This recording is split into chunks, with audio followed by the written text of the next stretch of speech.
Hi there, podcast and public radio fans. Heath Drusen here, host and creator of the Extremely American podcast.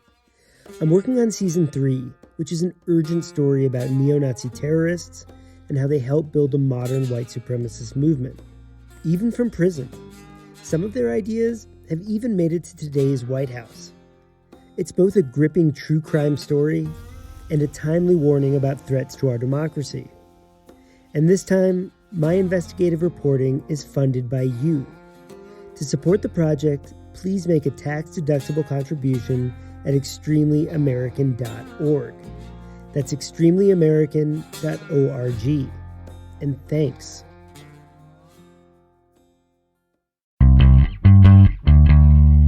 More Idaho Matters now from the studios of Boise State Public Radio News. I'm Gemma Gaudette.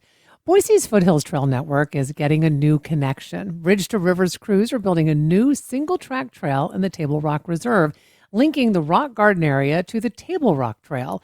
Now, the route crosses open space that was donated by a local family, and it should be available for use later this season. So joining us now is Lisa Duplessis, Foothills and Open Space Superintendent with the Parks and Recreation Department for the City of Boise.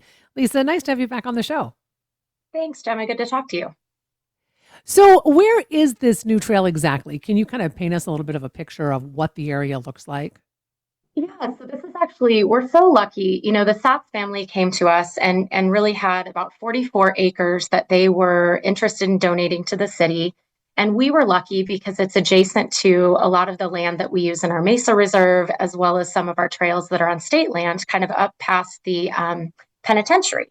And so it was a great opportunity for us to create an additional, it's a 0.8 mile loop, not a loop, but connects two trails, but it's just another opportunity for neighbors to get up there. You know, those trails are heavily used by the community that lives around there. So it's a great way just to lengthen your walk or your bike ride, and really has such a unique and great overlook to view the city. You can look down, see the golf course. It's just a really unique piece of property. Mm-hmm. I love that area. I mean, that's if you're going to find me hiking somewhere, it's usually around that area. So I know how needed more space is for sure. But I'm curious about the single track trail and how it will improve the experience, not just for hikers, but we're talking runners, mountain bikers. I mean, can you talk about how this will impact that full experience? Yeah, I mean, I think it's just being single track, it will be a narrow trail that really is just meant for, one person or one bike to go by on their own. And that's, knowing that and knowing when you head up there that you're going to need to not walk 2 by 2, step off the trail, not walk off the trail, but if someone's coming or someone needs to pass. So it's a great, just a different opportunity than say our main trail that goes up to Table Rock, where it's wide. You can walk 4 across. It's an old road. So this is going to be a much smaller, kind of more detailed trail that you'll get to be on. And I think one of the fun things about it too is we will be eventually, and it's not there yet, but we'll have an overlook that will have some educational signage, also thanking the family for the donation. So it'll be a great spot to walk and be able to kind of pull off there and overlook the city and really overlook this great area that we all enjoy, being able to see the river. Just a really neat, different experience that we don't have up there yet. So you mentioned the Satz family and they donated this land. Lisa, how important is it when we get land donations, community land donations to expand Boise's trail network?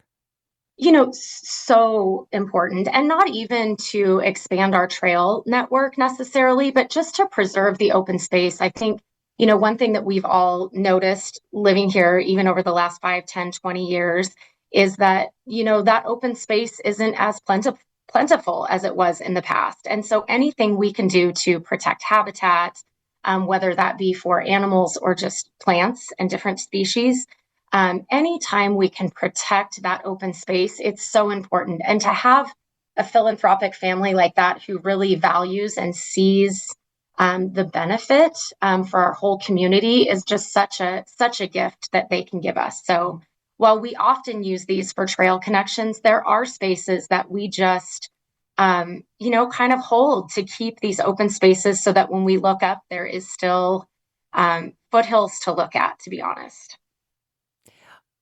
Are there any other trail projects or improvements that that folks could see coming in the next few months?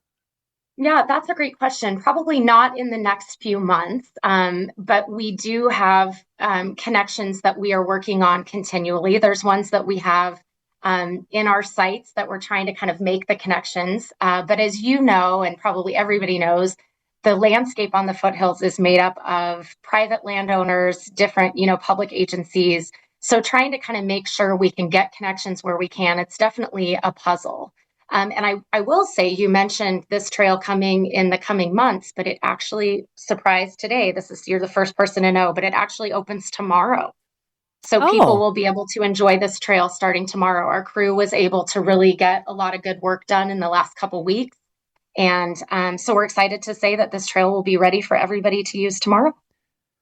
well, that was going to be my next question, and you've answered it. So tomorrow, everyone can get up there and enjoy it. Lisa, so appreciate you coming on today and talking with us. Really appreciate your time. Absolutely. Thanks for having me. We've been talking with Lisa Duplessis, Foothills and Open Space Superintendent with the Boise Parks and Recreation Department. We've been talking about a new trail connection in the Table Rock Reserve in the Boise Foothills. And as Lisa said, it opens tomorrow. And thanks so much for listening to Idaho Matters from Boise State Public Radio. Do you have thoughts about today's episode? Make sure you email us at idahomatters@boisestate.edu or reach out on our socials.